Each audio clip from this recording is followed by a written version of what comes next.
Eli's going to do, and I'm clueless because I don't have a clue what she does, what her story is, etc. I'm going to get her to say her surname. So I'll start off with her first name, which is Satya, which I hope I've got that correct. And she's going to say her surname, which is Sardonicus. Oh, there you go. See, why we do that when she does it even better? It makes more sense. Satya, thank you for joining us. How wonderful it is to have you here. Absolutely. Happy to be here. And she has a wonderful smile. You know, I like smiley people. You know, it's just, as my dad used to say, when you smile, it's sunshine. That's what it reminds me of, my dad, because the things he used to say like that. So anyway, I am talking too much. This is about Satya. And at least she has that beautiful smile. So she's going to set us off and she's going to tell us what she does to help people within her business, which is successful. And then we'll go with the flow. Thank you so much. I'm delighted to be here and collaborate. So actually, it's interesting. Right before we started recording, you were asking me if I'm neurodivergent. And I think that connects a lot to business success because I have been an entrepreneur for a couple of decades now, which is wild. But I have had some really interesting quirks, shall we say, that long before I ever knew that I had a head injury, which I've had multiple of, even as a child, I always knew I was a bit different. And it's only actually as I've gotten older and I specialized in working with kids with sensory processing issues and neurodivergence that I realized, hey, we have a lot in common as far as capacity to hyper fixate and focus or be super distracted, and also some of the communication challenges that can come up interpersonal with like recognizing how other people are having emotions and how they're responding when I try to connect about my business.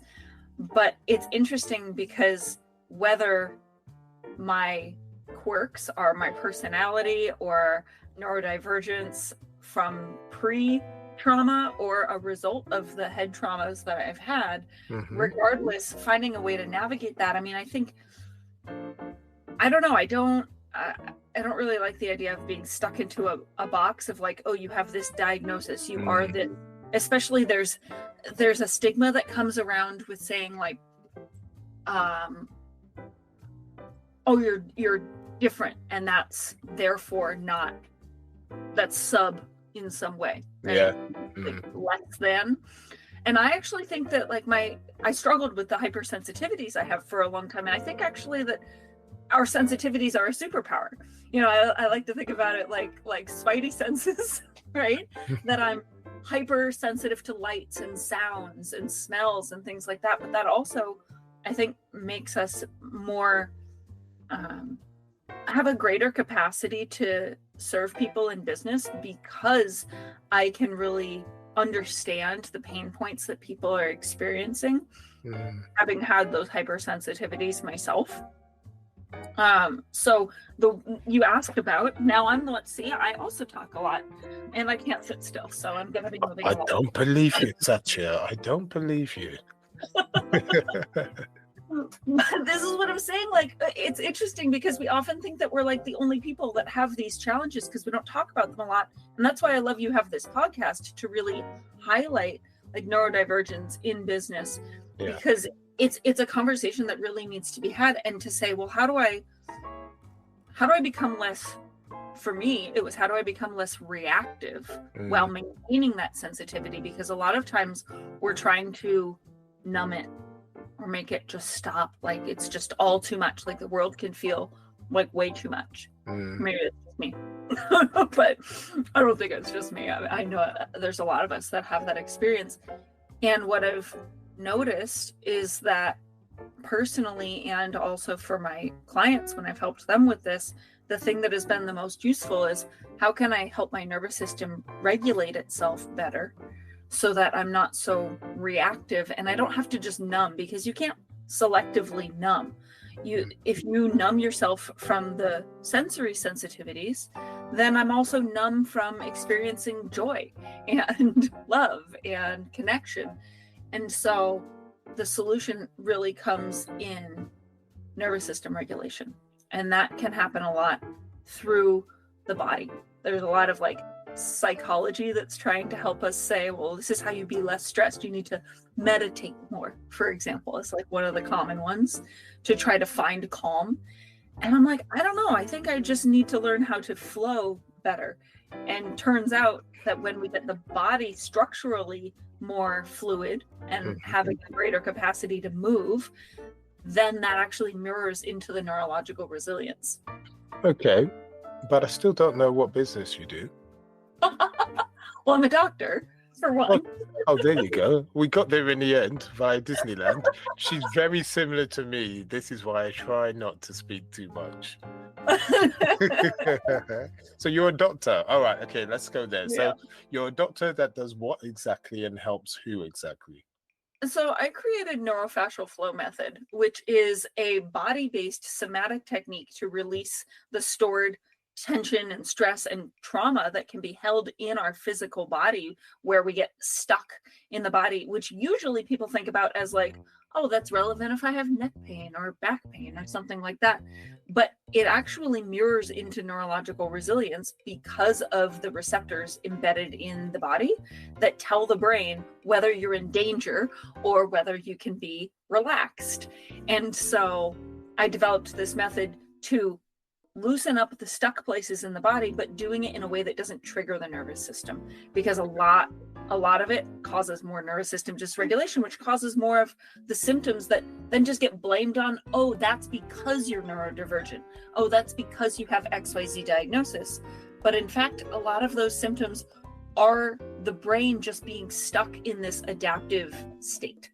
Okay, let me just stop you there. So what is this method that you do? So let us, in layman terms, understand this method, because to us it's a lot of words that we still don't quite understand. So break it down for us, because we're very simple people, and simple people like simple information at first, and then we'll grow from there.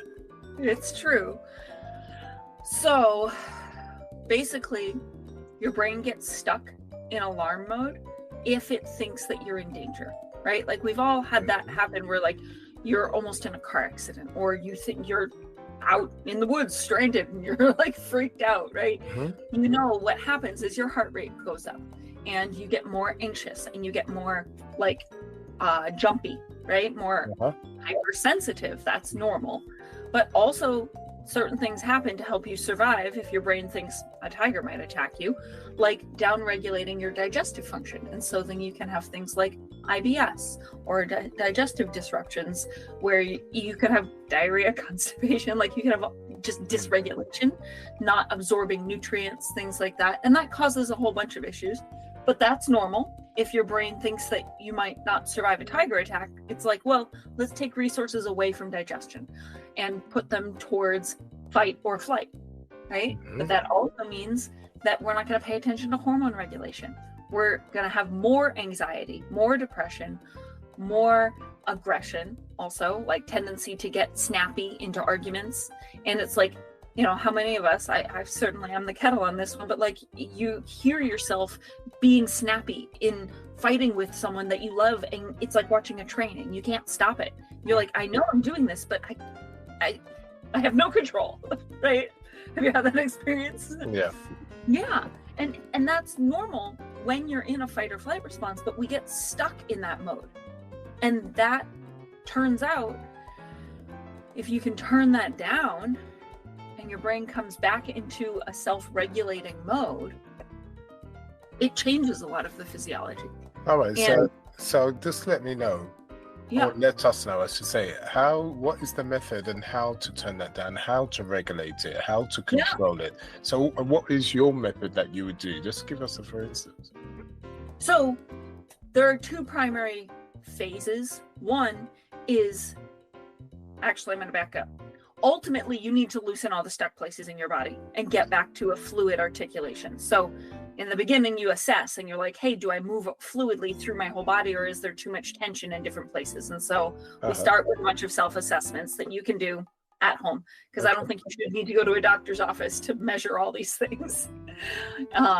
And then, because it takes time to unravel the stuck places without triggering your nervous system, we start with some movement-based somatic practices that help downregulate the fight flight. So I'll teach you one right now if you want. Yeah, please. It's very simple and easy. So movement is how naturally we come out of fight or flight. It's why we've heard like exercise fights depression, and kids with gym class test higher on their standardized testing because cognitive function is actually suppressed when you're in fight or flight, right? So like remembering math, learning math, or remembering someone's name can be difficult if you're in fight or flight. So deep squeezes, you take just your hand and you do broad deep squeezes anywhere in your whole body. I'm not using my fingertips. You can try this right now if you want to with me. But it's like the same science of compression jackets and weighted blankets. And you can see that even as I'm doing this, and you can do it anywhere, like the receptors are in joints as well as soft tissue, my voice tone just dropped and slowed down. I didn't do that on purpose. It just, I was getting excited and buzzy. And it really instantly will turn down that alarm. It's temporary. So this is, but it has no side effects. So it's like, this is a way to interrupt the loop.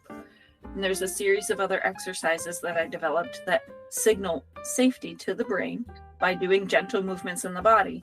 Enough to like break that cycle, that hiccups like loop. And then you can go and find your window of access to be able to reduce the soft tissue tension in the body. So ultimately your brain can come out of that alarm state. Okay, I get it. So it's a situation that you're literally, you make the squeeze anywhere in your body. That actually just puts it on a state of steadiness, of nothingness, just at that point, which is temporary. That gives you that window. Yeah, exactly. That gives you the time to what? Meditate? To release do the what? fascia, to loosen the sticky spots in your body. So what's that second stage? So we've got to the stage of compression, and then it slows you down. So then you can what?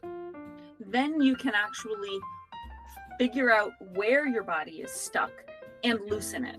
And there's a lot, like some of it you're gonna need to go see a professional, sure. Like you might need help from a massage therapist or a chiropractor or a PT or someone that works with the fascia of the body. And because that's not taught as a standard in any of these schools, one of the things in this, I have like an online membership program where people go through Neurofascial Flow Method, but also get my help. I put a whole section in there about how to choose a provider and like how to interview them, what to ask, and what you can do like before you go into a session so that your nervous system's ready, and what you can do after to make sure it sticks instead of just getting the same PT or massage over and over. But ultimately you need to loosen the stuck places in your body. And so it's not a simple one step, it's a process that takes time, because if you just try to rip open all the stuck places, it could re-traumatize your nervous system. It can make it go, oh, I'm not safe, and cause nervous system dysregulation.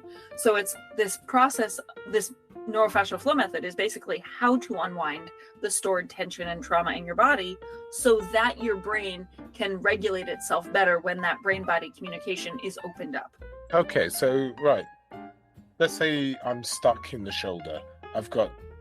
It's in the shoulder somewhere. So sure. I've done the squeeze.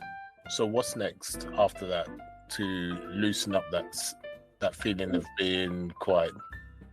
Well, what I found is there's this structure called the dural fascial kinetic chain. I promise I'm going to explain it. It's the lining of your skull and spinal column, which is like a protective sleeve, attaches to your tailbone.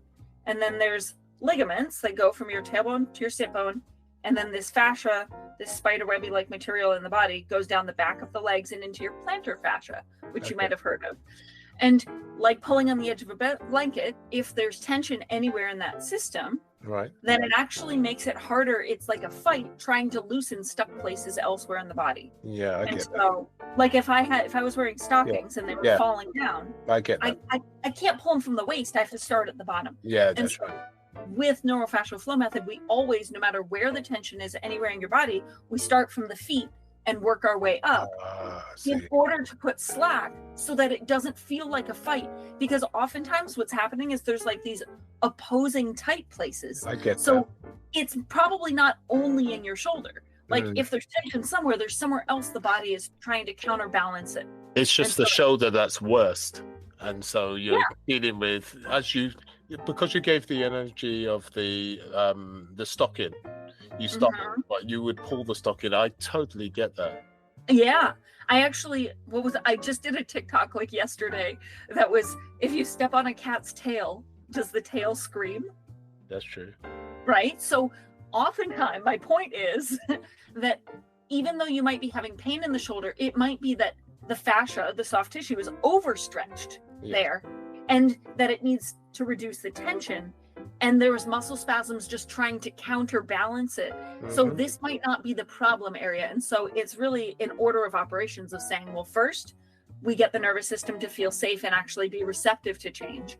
Then we reduce the tension in that dural fascial kinetic chain, the central structure that's overarching.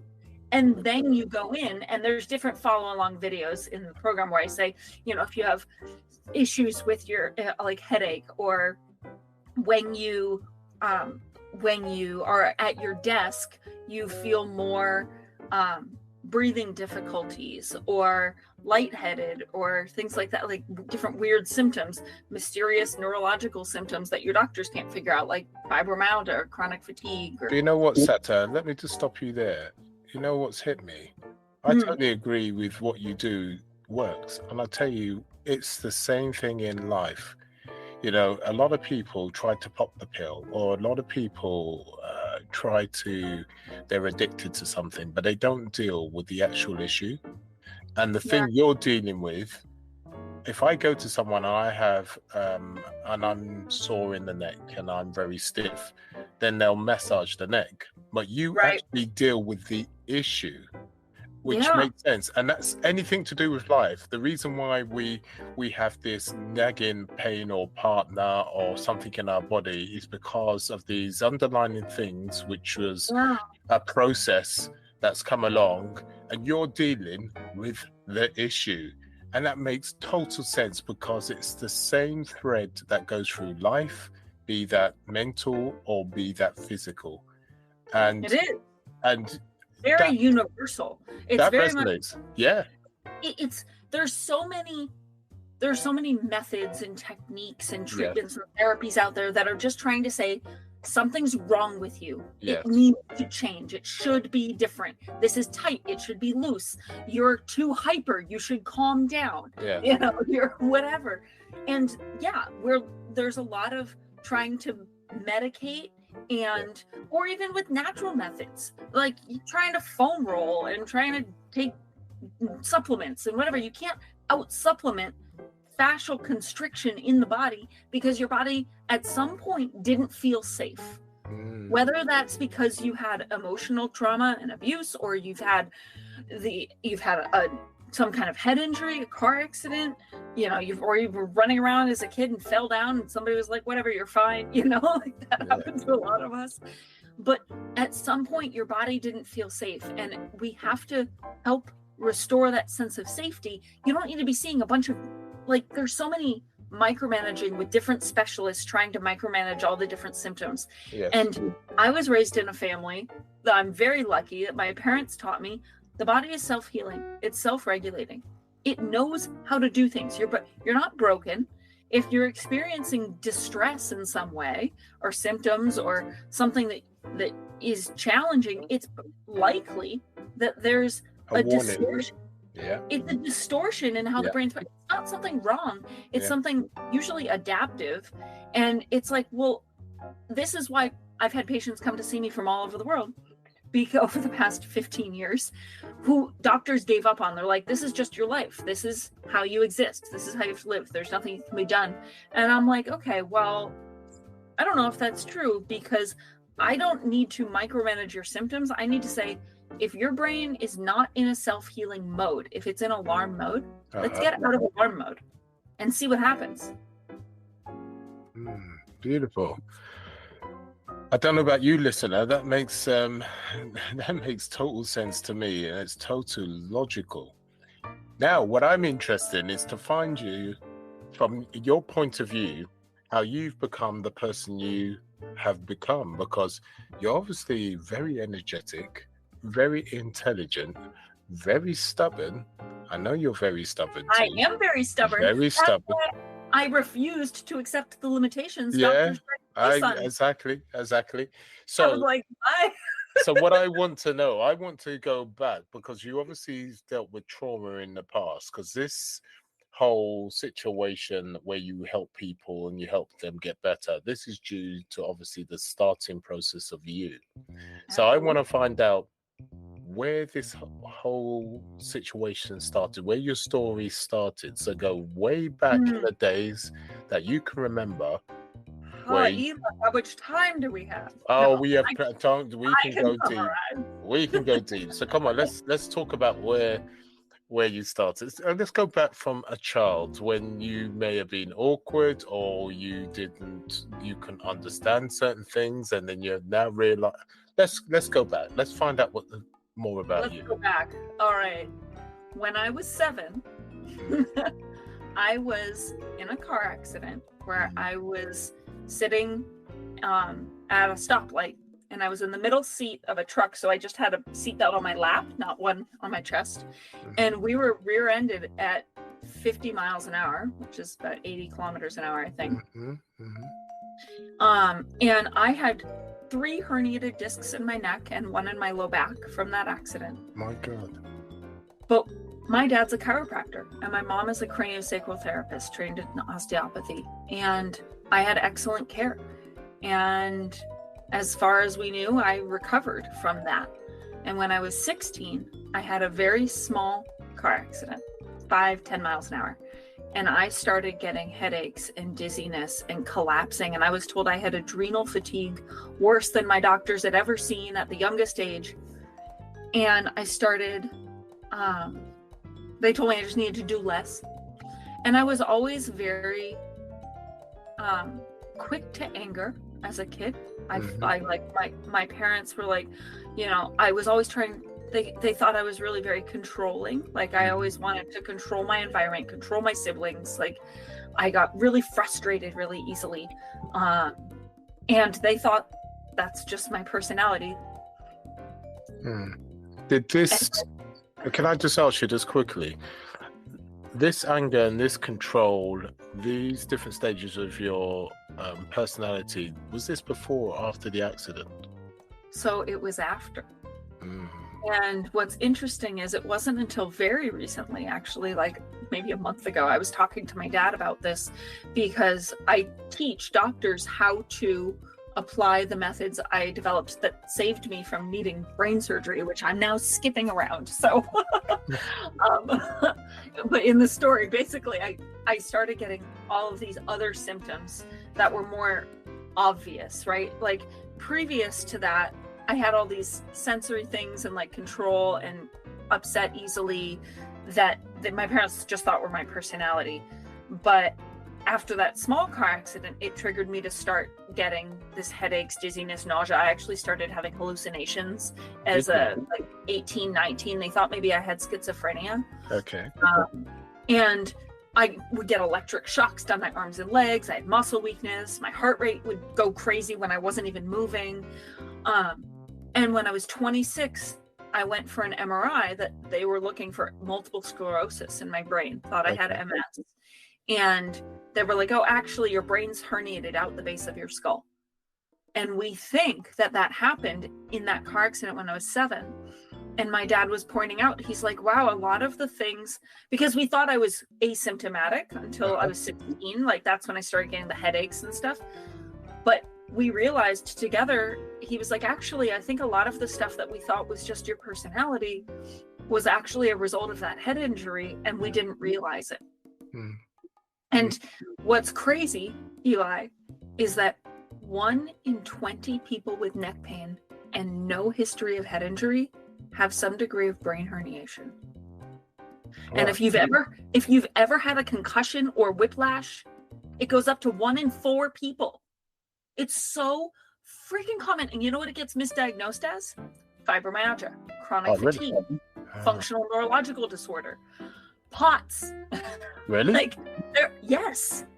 Sensory processing dysfunction. Do you know that sensory processing disorder is also called cerebellar processing disorder? Because sensory processing happens in your cerebellum, the part of the brain that gets herniated, and then it's compressed, it's squished in the hole in the base of your skull. Oh my God.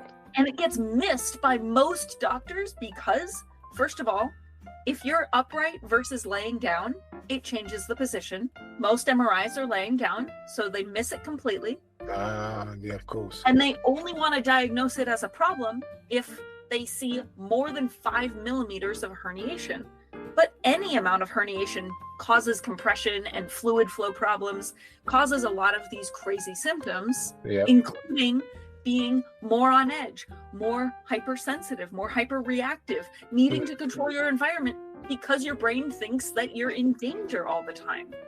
Okay, let's speak about, you had the accident and the parents obviously knew there was changes in you and you are more controlling, and I you was had 7 this. years old. Like, Yeah, they couldn't really totally. tell that it was a problem. Like, they didn't know, they didn't attach it to that accident because nobody thought about a brain herniation. No, back then. I get You that. I get that. But from your point of view, what difficulties did you have from after that accident? Now you see things with hindsight, because at the time you were just living your life normally. But now I think that my getting upset at change, like feeling like anytime plans changed, I would get really upset about it. And I felt overwhelmed really frequently. Like, I would get overwhelmed from sensory stuff, but also like if my siblings, like, I was asked I'm the oldest of 6 kids, and so I'd have to watch my siblings and make sure that they did their chores and stuff. And I was really, really good at seeing things that are wrong. Like, you know, those highlights puzzles when we were kids that was like, find the differences between these pictures. Like, so good at that. And I feel like I even got better at it. Like, I was really, really hyper attuned to differences in the environment. But also, if that happened in my life, I found it really irritating. I also was more reactive to tags on my clothing, and just I didn't want to be hugged a lot of the time. Like, sometimes I did, but sometimes I was like, don't touch me, it hurts, you know? So you were very hypersensitive in more ways than one, not only emotionally, but physically. You was quite... Physically. Yeah. Your space was very important. Yes. That changed with hindsight. You obviously didn't know it at the time. Right. And then, mentally, I suppose you was overwhelmed, let's say, for instance, at school, where certain things would happen at school and work-wise. How was... Yeah, I found a hard time getting along with other kids. Like, I would get frustrated easily with the other kids. And I can't really tell you, I actually have some memory challenges, so I couldn't tell you a lot of specifics. I just remember the emotions I felt, that something would happen, and I would not understand why kids were behaving a certain way, and I would get frustrated because I didn't understand, and I would also get really frustrated that kids were misunderstanding what I meant by something. Of course. So I found a hard time with that, and I've had that difficulty as an adult as well, where I think I'm just saying something very matter of fact. I'm like, there's something wrong here, this needs to change. And people get upset easily, and I'm like, why are you upset? I'm just this isn't, Is it okay? So let's speak about that. Is it a situation where it's because you're very abrupt and straightforward? Yeah. Is that very much? Yeah. And that's one of the things that makes me go, yeah, I share a lot in common with people with neurodivergent diagnoses. And I don't love the idea of diagnoses. I remember I had a teacher in chiropractic school said, you name your pets and your children that you love and you want to stick around. Why you want to name your stuff that's wrong with your health? I don't want to associate my identity with that, And so I have kind of a personal aversion to diagnoses, but I remember in grad school we went through the diagnostic manual, and there was probably 15 different diagnoses that were congruent with how I experience life. Yeah, I know what you're saying. Diagnosis, it can put you in, especially a lot of the time, they tend to be wrong. You know, they're trying to simplify things. And it's in that box. Yeah, they do want to put you in a box. That's the problem. And there's more than one reason for that. Number one is because they want to give you a pill for everything. For that to happen, they have to put you in a box. Up with a drug. And I'm like, I'm not going to do that. You know? Exactly. No, you're totally right. And if you put in a box also, you can see yourself from a negative state, because it's like, oh, my life is over because, the typical. Exactly. Yeah. Which is quite sad. I mean, I don't really like using the word neurodivergent, but I use it so people understand what the word is. It encapsulates difference. But to be honest, from my point of view, be you so-called normal or so-called different, that's difference. That's difference. That's even that.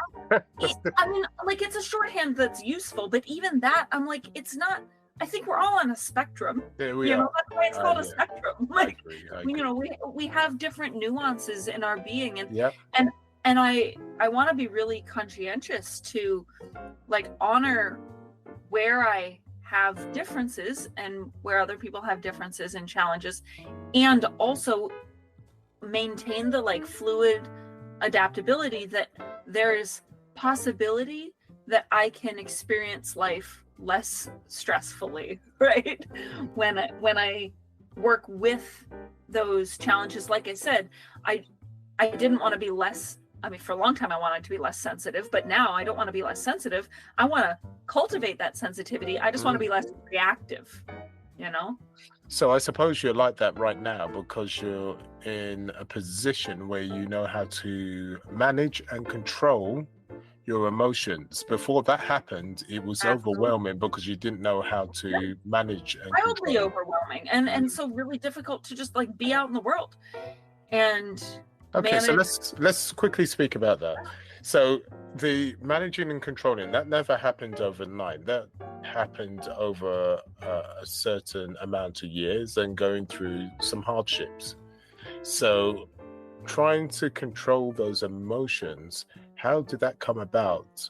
Because you didn't know about those emotions. Remember, when you was young, you didn't know about them, and you just knew you was this person, and that's what happened.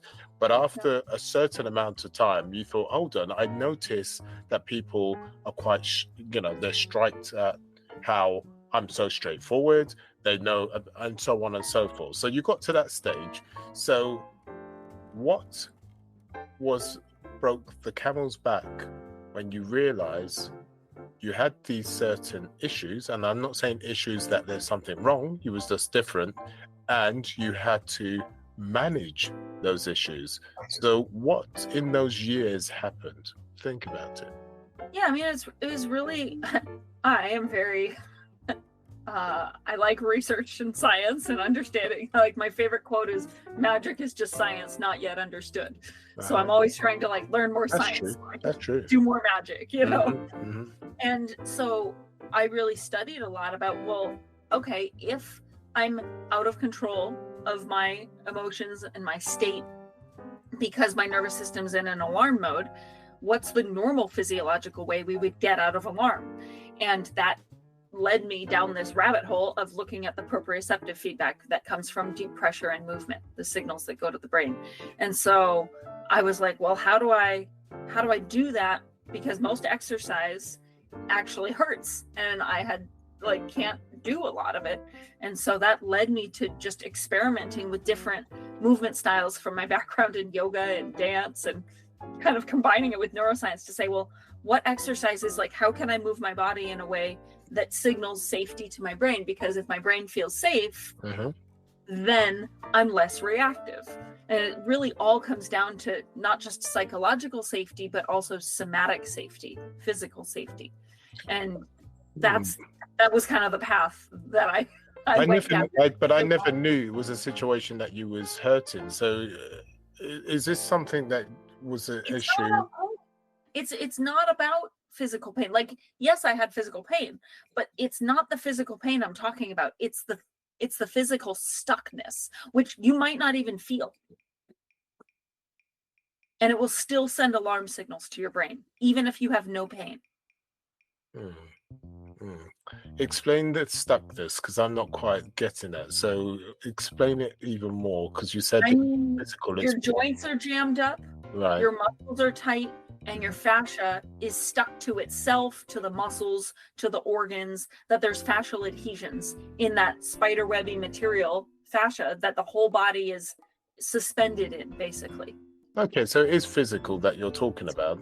I'm talking about being when your body is physically stuck from sitting at a desk or having an accident or just being, like in this sort of inward mode because you have chronic stress, whether it's a big trauma or micro trauma of, being on your phone and having your head forward all the time. It makes physical stuck places in the body, which will perpetuate alarm in the brain. And so it's not the only thing. Like, of course, there's other stuff that contributes to the brain being stuck in that alarm mode, but this is the one that most people ignore, that they miss. And it's the easiest one to interrupt. Like, if I'm stressed out, I don't want to go to the gym for an hour. I don't want to go meditate. Like, I don't want to get out of bed. And so I'm like, okay, well, using these body signals I take advantage of the body signals to the brain.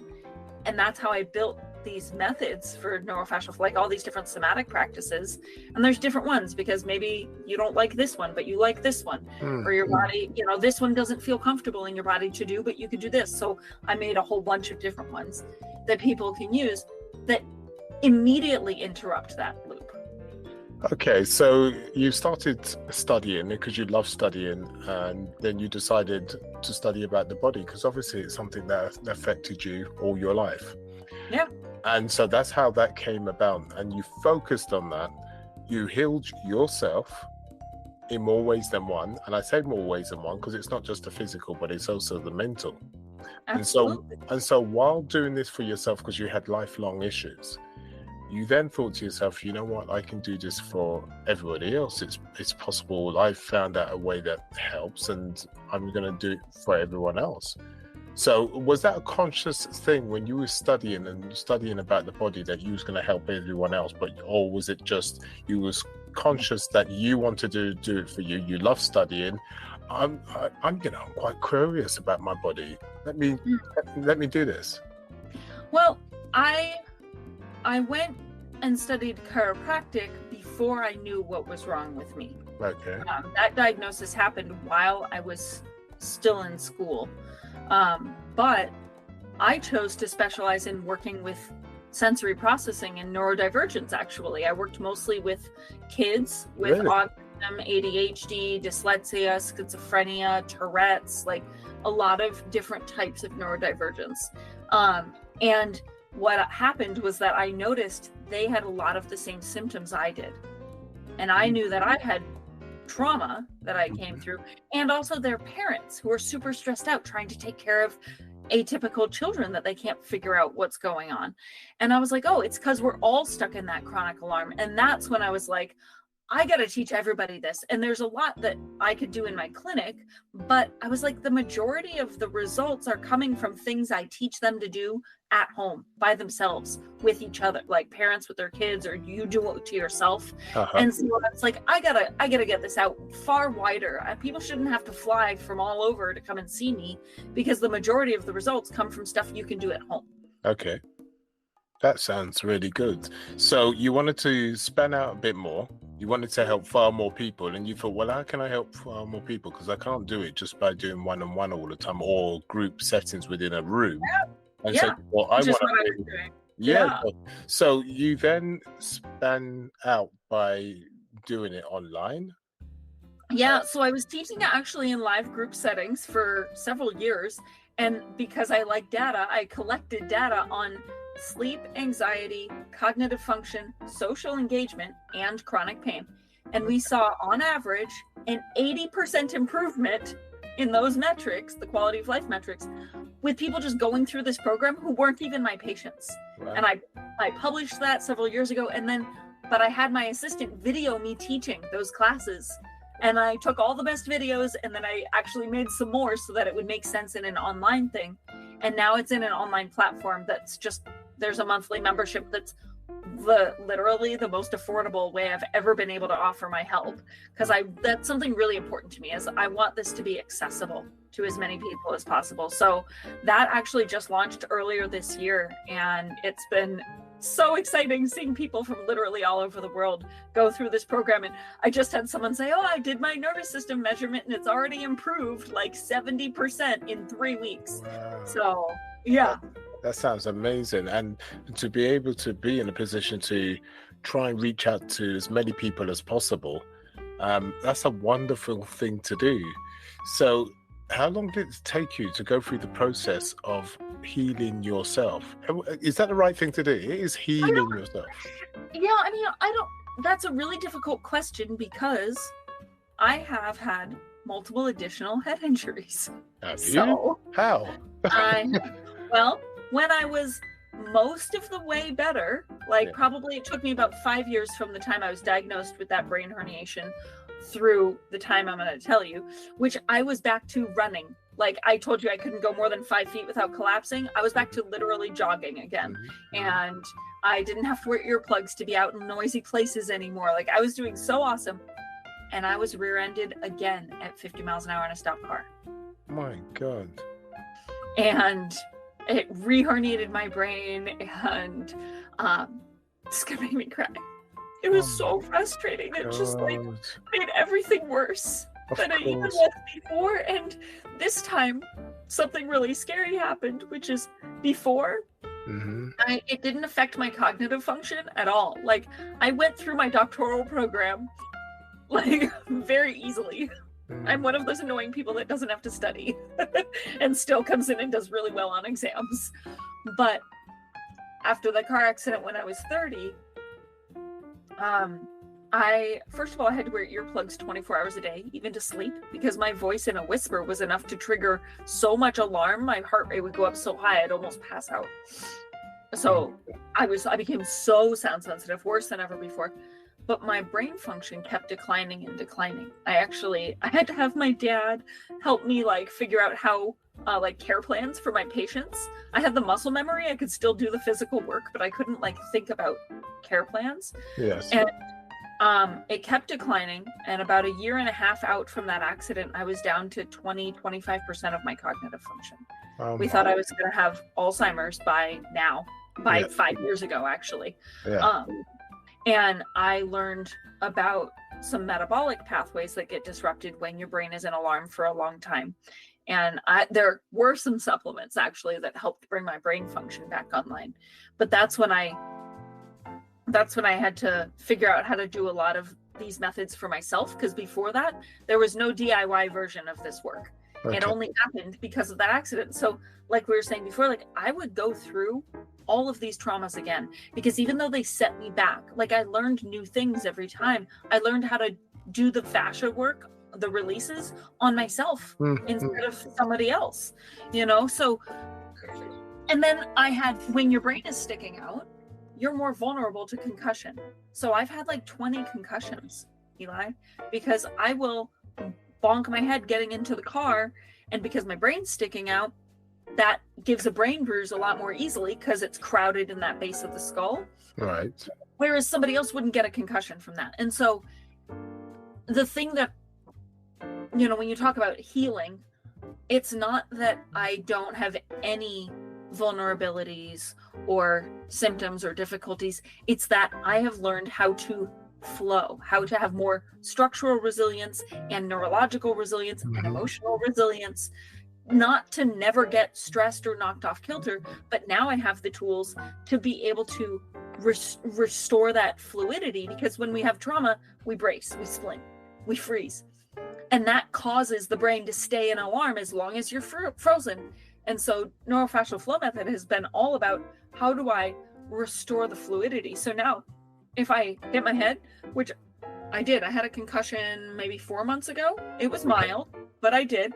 But I recovered within days instead of weeks, because I have the tools to restore the fluidity in my body and in my brain faster. I can imagine, because you've had the experience, I mean, over and over again, and I can't imagine how scary it is, especially when that last time you had the bang at 50 miles an hour again after you've worked so hard. It was why I was like, are you kidding me?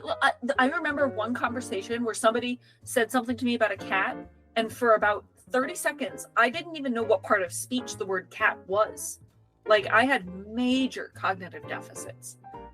So can I ask you, what did you do about your memory? You said you had found this method. What was that method? It's this neurofascial flow is one, establishing safety in the body before I try to do change. And the easiest way is through that proprioceptive feedback. Then invite the body to soften on its own. So there's different visualizations and meditations that can help the body let go of the tension. And then I do whatever loosening thing in the fascia. And then I reestablish, but I only do that as far as my nervous system can tolerate. So I've learned how to actually read the physical signs of nervous system going into alarm. And I use that to calibrate when I'm trying to loosen the stuck places. Then I restore safety, again with proprioception, and adapt to that set point. And then I go through that whole 5-step process, like concentrically bigger and deeper, rather than just trying to force change all at once. And when I do that, and I practice it probably, 5 minutes a day, it's pretty short actually, then my body loosens the stuck places, the places that froze when I had trauma that made me want to splint. I get you. I get back to loose, and that mirrors into the nervous system having more adaptability. That's amazing. And I totally understand when you say to me that you don't regret what's happened to you, because the reason why you are the person you are, the reason why you're so knowledgeable, the reason why you can help so many people is because of all those things you've gone through. Even though it's at the time, it really does. I mean, inhuman amounts of pain. It is, I get that. Just off the charts, you can't even. Yeah, but I couldn't have learned what I learned from being inside of a nervous system under so much distress. It would have taken 50 lifetimes to learn that through a book. And so being able to learn that by physically experiencing it and finding my way through to the other side, that has allowed me to help so many people that every other doctor has given up on and has said, this is just your life. This is how you have to experience life. And the thing is, don't accept it. I know, I totally get it. And the thing is, it's helped you have the empathy needed for people to connect with you, because you totally understand where they're coming from, because you've lived it and you walked the walk, right? So that makes you someone, and I can imagine you're very easy to connect with, to talk to, and you're a very good listener because you've followed the similar path to everybody else. And I'm so glad that you've actually followed it to a path where you can take those skills, which you've unfortunately had to go through, or depending on your point of view, fortunately. I think fortunately, fortunately, depending on your point of view. Yeah. And then you've helped so many other people at the same time, and hence you've got a very successful business. And you do this in your sleep, because all you're doing, you're giving over experiences that that works, because in a way you've been, I want for a better word, like the guinea pig. Does that make sense? Absolutely. I was the guinea pig. I was like, let me experiment with all these different, all these different therapies, because I had to modify pretty much every technique and method I pulled from all of these different types of manual therapy to reduce the tension on the spinal cord, to reduce the brain compression that happens. Like that, all the methods that already exist, every single one of them were too triggering for my hypersensitive nervous system. And I had to learn, and I had to learn by experiencing and getting triggered a lot. All right, let me know what keeps you. It doesn't always keep you positive. What keeps you always going, no matter when you've been knocked back 20 times? what keeps you not giving up? Because you already know, with your experience with dealing with so many people, there's so many people that give up after once or twice or 3 times something's happened. But you've had 20 times. You've had the strength to carry on. You've been an amazing person from the age of 7 and onwards, when you were hit again in your late teens. And then you was hit again as you got... What has kept you grounded to not give up?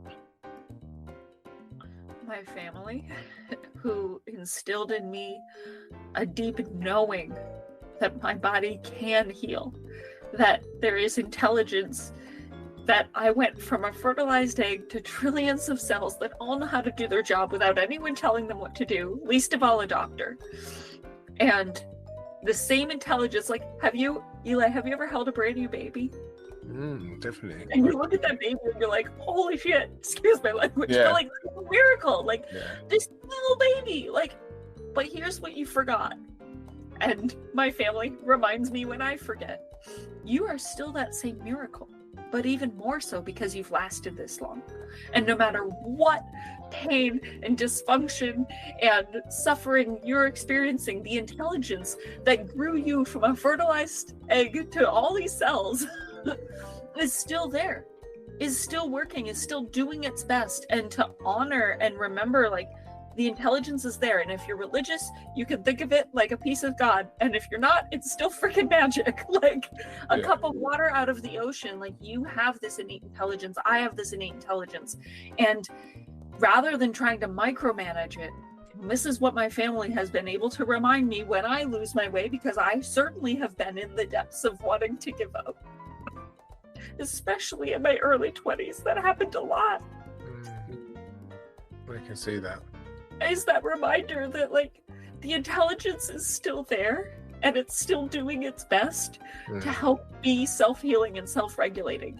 And if you can just work with that intelligence and support it, rather than trying to fix everything with whatever pills and tools and whatever, you know, and using all of my resources to support my body in healing itself and regulating itself, that has always brought me back home. Oh, wonderful. That's beautiful that you've had the support and you've had a beautiful family at the same time. That unimaginably, they just love you so much. And that shows.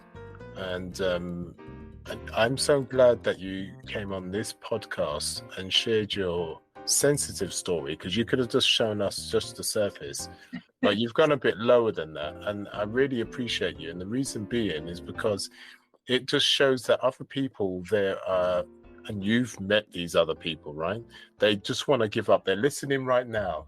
All these people that want to give up, they're listening to you right now, and now you spurred them to go a bit further within their lives to not give up. And I thank you for that. It's not easy to share a little bit of you and be vulnerable. I think it's an amazing story. I think you're an amazing person because of that story that's made you who you are. And I'm blessed that we are blessed that your parents were the kind of people they were. Absolutely. I'm so grateful for them every day. Totally. Yeah, and I just really want to encourage anyone who's feeling like hopeless that your ability to heal is far greater than anyone has probably led you to believe.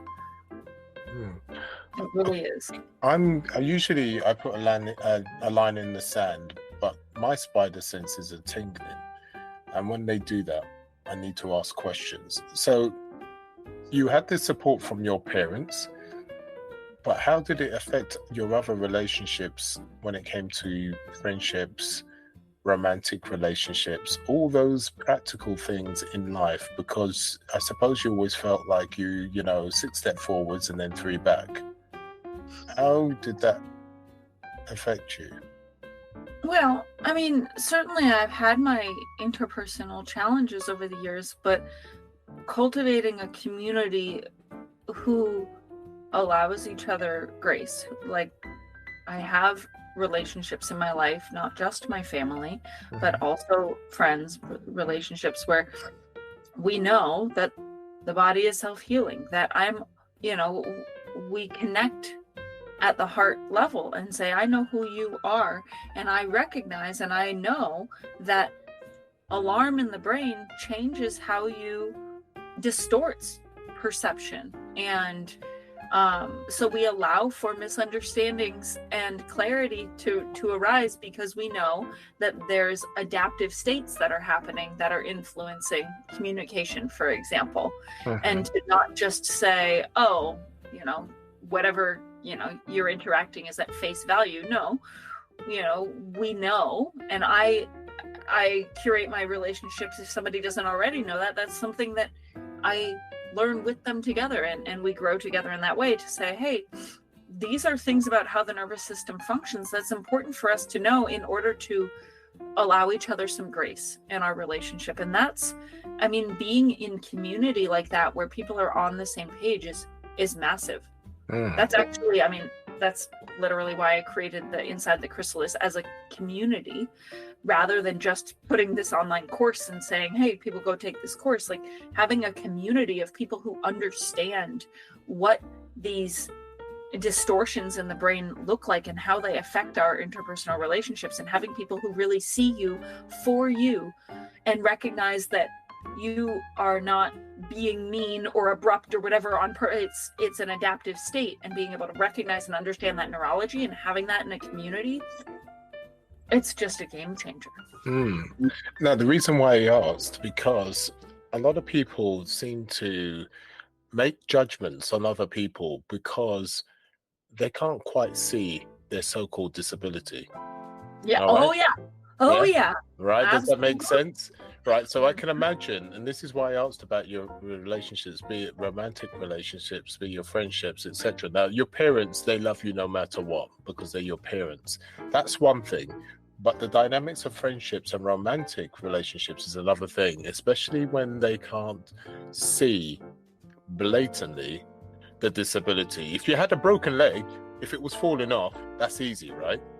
Sure. But the mental side of it, that's another thing. So how did it really... The thing that I found the most helpful is being open and sharing my experience, and like, hey, this is what's going on. Here's what's up with my nervous system. Like, and that's challenging, of course, to be vulnerable in that way, but I have found it much better to share up front, like, when I meet somebody, when I'm getting to know somebody, like, here are the challenges that I have in my nervous system, and I'm working on healing them, and I'm not making it your responsibility. I just want you to understand, like, these are the places where I am navigating difficulty, and please allow me some grace. And having those upfront conversations can be so helpful. Yeah. That's really good. And it's really good that you could be vulnerable from the off, which has helped you to find the right people to come in your life. Because by having that conversation from the beginning, which means that you had people walk away from the off, which is great. Yeah, which is a good thing, because they weren't right for your life, right? That's right. You had people come into your life instantly, which is a great thing too. Yeah, it's so much better. It's like, what's that quote? It's like, let your weird light shine bright so the other weirdos know where to find you. It's like, I talk about my stuff. I'm very open about it, and I think that makes such a big difference. It's better than be like shying away from talking about the challenges, and then something, God forbid, happens. I'm triggered, whatever, there's a meltdown, and then people don't understand it because they have no context. And it's not like I can explain it while I'm a mess, right? Yes, so exactly. even though it's hard to have that like initial vulnerability of just being like, hey, this is what's up, in the end, it does the sorting, and it also makes interpersonal relationships much easier when inevitable meltdowns do happen. Because what it does, it validates people in your life. Just like when you've got a business and you're upfront to exactly what you offer, the price you offer, what they're going to achieve, it validates people instantly. So you get rid of all the stuff that you don't want within your business. Clarity. And you have exactly. So this is the reason why I asked the question, listeners. The reason why I asked is because I know you're having problems out there, and we try to hide what issues we have. And when we're starting relationships, we tend to want to look perfect. But the problem is, we can only achieve perfection for so long, especially if we're ill, and that takes its toll on your body and on your mind. And then when the true us really shows, as Satya has said, then when you're in a negative state, it's very difficult to actually communicate with the issues you have. And not only that, the people that you are having a relationship with never knew you was that way inclined. And if they're not into supporting you in any which way, you've wasted time. You've wasted their time and your time when you could have just been straight from the off, filtered the people that are really interested and sympathetic to how you are, and you have the right people in your life. Does that make sense, Satya? Yeah, absolutely. And I'll just add, I think it really starts with understanding deeply Who you yourself. are. Yeah. And understanding what's going on that creates the different behaviors or experiences that you have. And that's where, really understanding the alarm mode in the brain has helped me a lot to be able to say, oh, this is the explanation for XYZ symptoms that I didn't realize were not broken, but adaptive. And then I know, I have a starting point of something to actually work with how to heal. But even understanding it in the first place has been massive. So how do you feel about being neurodivergent at this point in time? Great. I mean, I don't know. And why? Why? It's just part of who I am. And like I said, I think that difference, that divergence is very, very sensitive. And at this point, not only was I hypersensitive as a kid, but and with additional traumas, but now I've cultivated it on purpose because it allows me to understand the nuance and help other people. And so looking at my differences in my nervous system as a superpower instead of as something broken has allowed me to cultivate that into ways that enhance my life and those around me. And the reason why I asked that question, listeners, is because we are all supposed to be very different and embrace that differenceness. Embrace us being different. That's a good thing. And once you appreciate who you are and accept who you are, just like Satya has, she sees that as a positive thing. She sees that as something unique to her that makes her unique, where she can offer a special skill to the people around her, be that personal, be that business. It's important to know who you are and to accept who you are is. You don't have to be the same. You don't have to want to be like everyone else. Just accept who you are. That's how I feel anyway. And that's, I love that. Yeah, and that's why I did the podcast. I spent too many years denying who I was, and I thought, this is what it's all about. And I thought, I want to shorten the curve for everyone else because I spent way too long denying who I was. So this is why both me and Satya are here today, just to show a great story which she has done to inspire so many other people. So now I'm going to stop myself from talking like I do, and we're going to ask Satya, okay, so how do you help people within your business from the point of view, you do one-to-ones, you do groups, do you do corporates? How does that whole situation work? So actually, I don't do one-to-ones right now. See, there you go. I've been told.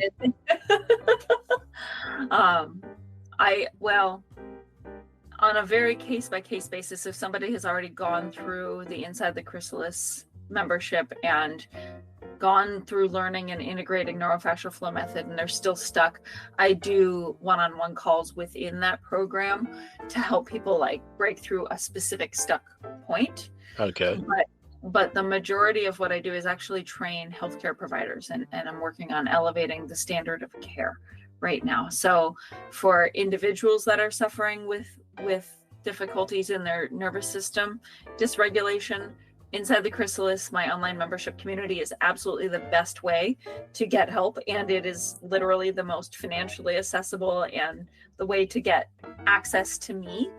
And if you are a researcher, I really want to talk to you because I'm trying to build the research that we have about this.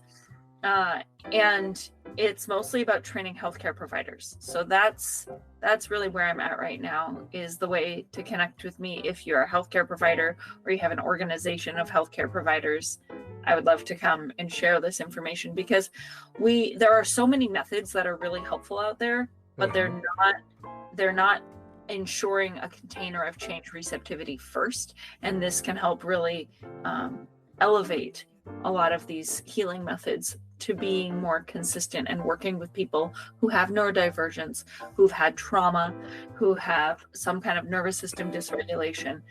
And that's the way that we're going to help our world be a better place and a less stressed place. I think you're right, actually. In saying that, unfortunately, we're going to have to go. But before we do, how do people contact you? I am on TikTok and Instagram at Dr. Satya Wellness.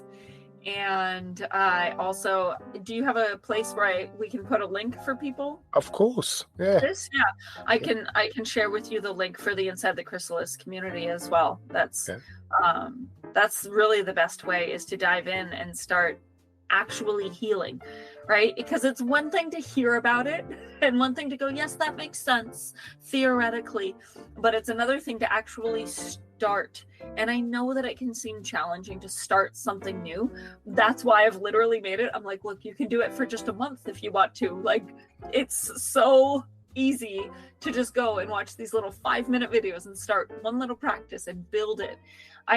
My clinic used to be called Little Adjustments, not just because I worked with children, but also because I think it's much better to make little adjustments that build momentum over time rather than trying to change everything all at once. So that's my very best advice, is just come and check out Inside the Chrysalis and see what's going on in our community, because it could very well change not only your life, but the lives of everyone that you touch as well. Okay, and with that said, unfortunately, we have to go. I've had a wonderful time with Satya, a wonderful conversation. Conversation is what I like, and it's always the best way. Satya, thank you for your time. We really appreciate you being vulnerable and helping us understand how we can heal ourselves rather than to take a pill and everything else. Yeah, absolutely. Thank you so much, Eli. It's been a delight. No, it's our pleasure. In the meantime, everybody, we will see each other soon, very soon, and sayonara.